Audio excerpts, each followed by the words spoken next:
Yes, sir. Install a new turbo.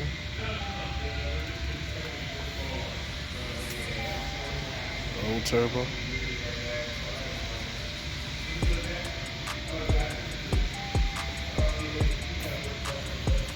Turn this on. Brand new. Let's see what happens.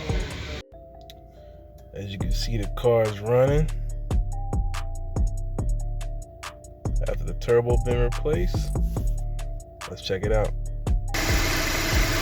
Car is running. New turbo on.